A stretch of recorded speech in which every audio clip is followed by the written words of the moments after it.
consequentemente, a pessoa fica com o pé caído. A marcha de uma pessoa que tem pé caído é muito diferente da nossa marcha normal. Essa marcha se chama marcha escavante e tem consequências diárias para a pessoa. Uma dessas consequências é que a pessoa tem que fazer uma grande flexão com o joelho para evitar que a ponta dos dedos esbarre no chão e ela acabe caindo. Como parecido com uma marcha de soldado. A pessoa tem que levantar bastante o joelho para não cair, acabar caindo quando o pé encostar no chão. Um outro grande problema, a gente pode identificar aqui com a foto, a pessoa bota primeiro a ponta dos dedos no chão ao invés do calcanhar, o que é diferente da nossa marcha humana normal, onde a gente coloca primeiro o calcanhar e depois a ponta do pé. Esses dois problemas também serão resolvidos com o projeto, além da dorsiflexão. Vale dizer também que essa síndrome ela tem sim solução. Em alguns casos pode-se fazer cirurgia, que no caso seria ou uma descompressão do nervo fibular ou uma transferência de tendão. Em casos onde nem a cirurgia, nem a fisioterapia, porque a pessoa também pode resolver essa síndrome através da fisioterapia, que através da fisioterapia ela pode voltar a obter os movimentos dos flexores do pé. Caso nem a cirurgia nem a fisioterapia resolvam a síndrome, normalmente se usa uma órtese. Só que assim, essa órtese, ela deixa o pé praticamente parado. O pé não tem muita flexibilidade de subir e descer. Por isso, a gente pensou num dispositivo que vai conseguir fazer esse movimento de dorsiflexão de forma industrial, subindo e descendo o pé nas horas certas durante a marcha. Assim, a pessoa ela vai ter uma maior qualidade de vida também. Para isso, nós desenvolvemos dois protótipos. O primeiro é essa perna mecânica, simulando uma perna humana normal. Aqui nós temos todo o circuito eletrônico e junto dele nós temos dois sensores e um motor de passo. O primeiro sensor é o sensor acelerômetro, que é esse daqui. Esse sensor detecta ângulo, então ele vai detectar o ângulo do pé quando estiver caído, desse jeito. Quando estiver mais ou menos no ângulo de 38 graus, mais ou menos assim, ele vai detectar e vai mandar uma mensagem para o motor, falando que pode realizar um movimento de dorsiflexão industrialmente. Aí o motor vai levantar o pé desse jeito. Nesse momento, o motor também vai travar. Por quê? Porque assim ele vai evitar que o pé volte a ficar caído até o final da marcha.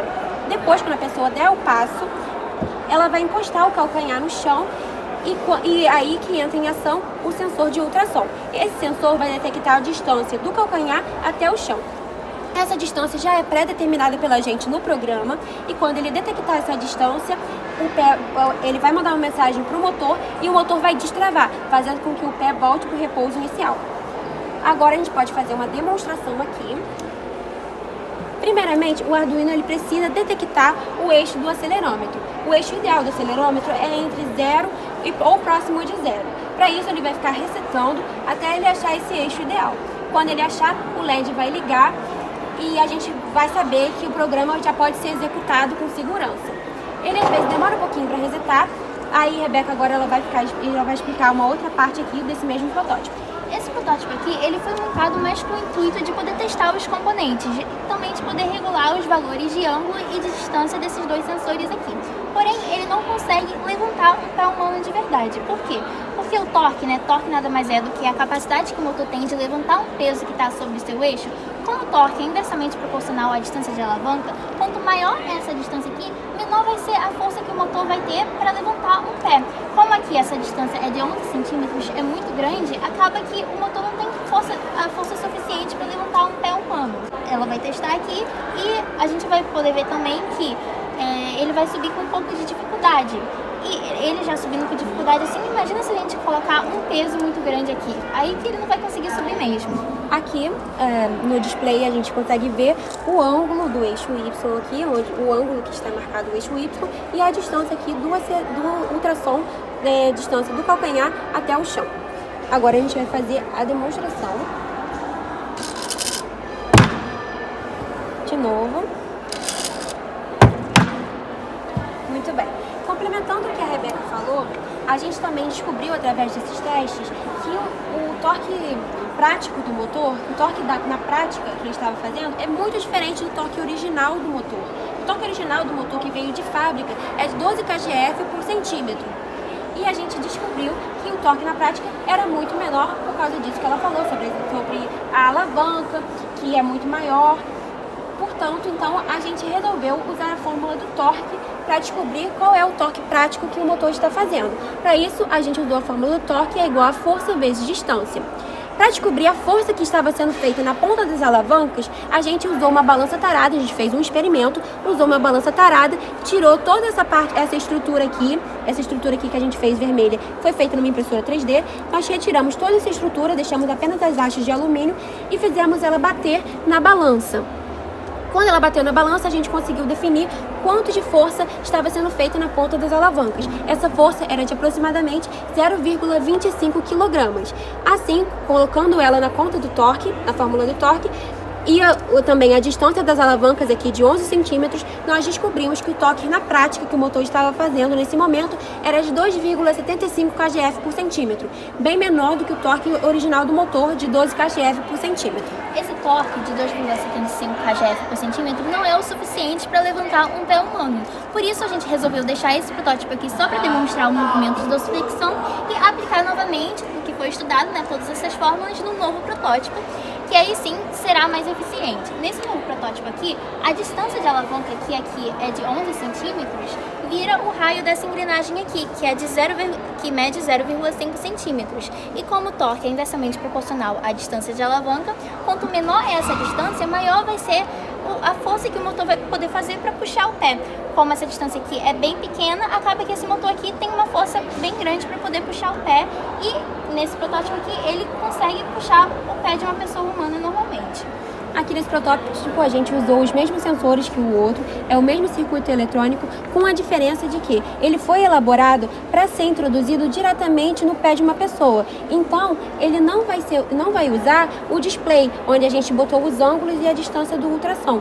A gente vai usar aqui apenas, a gente vai reutilizar, né, o LED, que tem aqui para a gente saber as distâncias certinhas. Aqui também terá o LED. E só quando ele estiver ligado que a gente vai saber que o programa está pronto para ser executado. Vamos demonstrar aqui, vamos esperar o LED ligar primeiro. O LED ligou e já podemos demonstrar o movimento.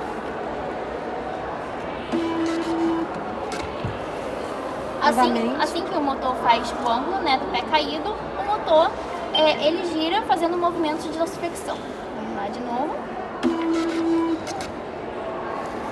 Agora. Esse protótipo aqui, ele tem que ser usado de maneira bem particularizada, porque para cada pessoa vai ser um torque de motor diferente, visto que o torque do motor vai depender do peso da pessoa. A gente utilizou a fórmula, né, torque igual a força vezes distância. A distância, no caso desse protótipo aqui, vai ser 0,5 centímetros, multiplicado pela força, que nada mais é do que a força que o pé faz sobre a alavanca. E para calcular essa força, a gente pesquisou, né, e descobriu que um pé humano pesa aproximadamente 1,5% da massa corporal de uma pessoa.